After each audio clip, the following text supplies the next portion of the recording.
I'm pretty sure of something else, as well. I'll have to watch out for Mr. Brad Dolan.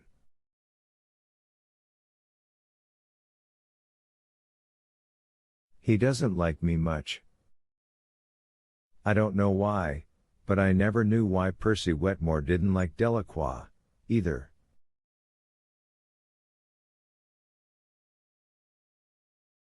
And dislike is really too weak a word. Percy hated Dell's guts from the very first moment the little Frenchman came onto the Green Mile.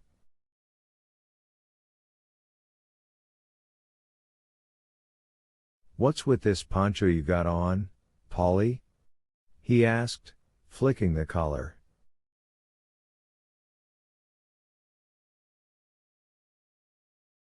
"This isn't yours."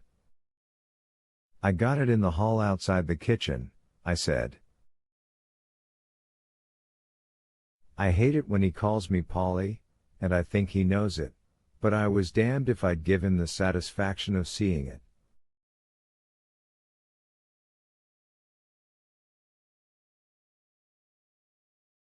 "There's a whole row of them."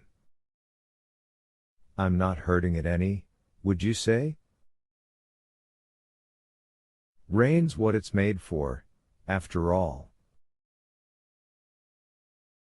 "But it wasn't made for you, Polly," he said, giving it another little flick.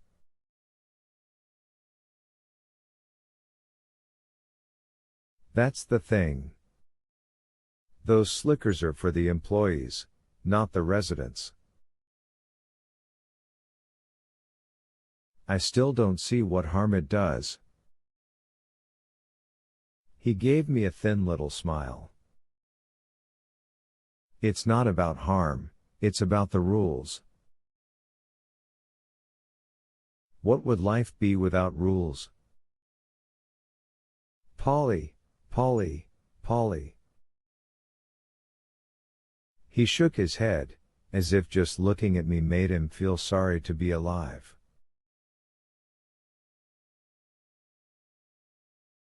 "You probably think an old fart like you doesn't have to mind about the rules anymore, but that's just not true. Polly."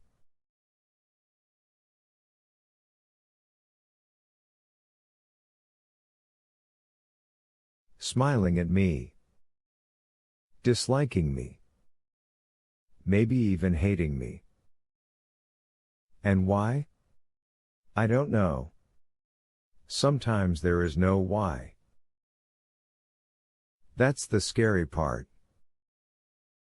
"Well, I'm sorry if I broke the rules," I said. It came out sounding whiny, a little shrill, and I hated myself for sounding that way, but I'm old, and old people whine easily.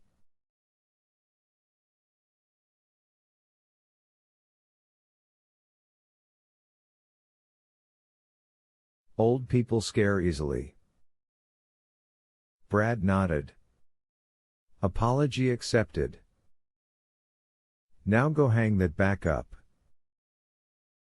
You got no business out walking in the rain, anyway. Especially not in those woods. What if you were to slip and fall and break your damned hip? Huh? Who do you think'd have to hoss your elderly freight back up the hill?" "I don't know," I said. I just wanted to get away from him. The more I listened to him, the more he sounded like Percy. William Wharton, the crazyman who came to the Green Mile in the fall of '32, once grabbed Percy and scared him so bad that Percy squirted in his pants.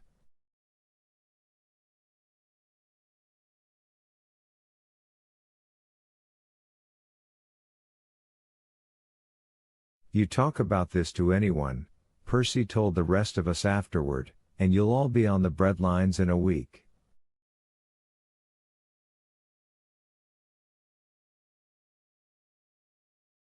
Now, these many years later, I could almost hear Brad Dolan saying those same words, in that same tone of voice.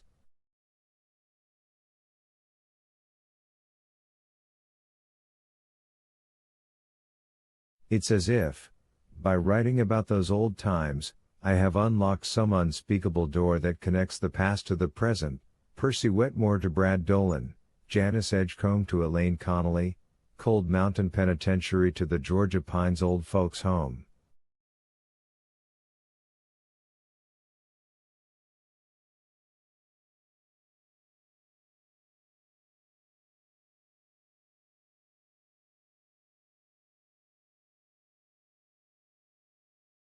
And if that thought doesn't keep me awake tonight, I guess nothing will. I made as if to go in through the kitchen door and Brad grabbed me by the wrist again.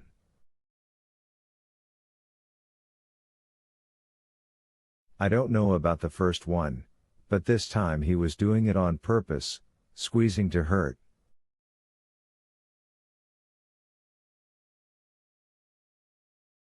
His eyes shifting back and forth, making sure no one was around in the early morning wet, no one to see he was abusing one of the old folks he was supposed to be taking care of.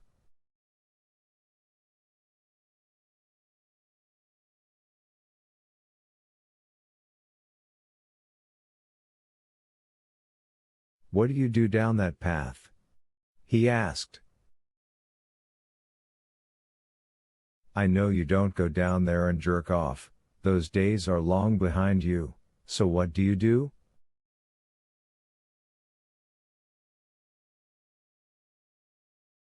Nothing, I said, telling myself to be calm, not to show him how bad he was hurting me and to be calm, to remember he'd only mentioned the path, he didn't know about the shed.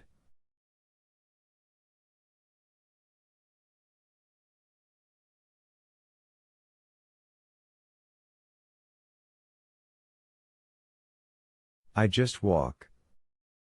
To clear my mind. Too late for that, Polly, your mind's never gonna be clear again.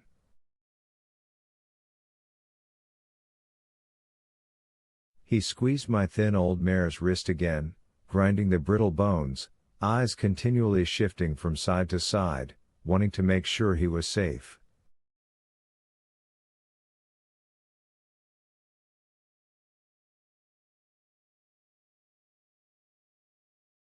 Brad wasn't afraid of breaking the rules, he was only afraid of being caught breaking them.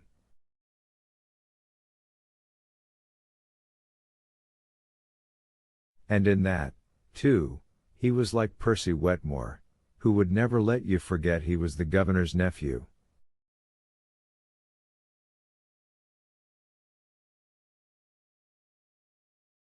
Old as you are, it's a miracle you can remember who you are.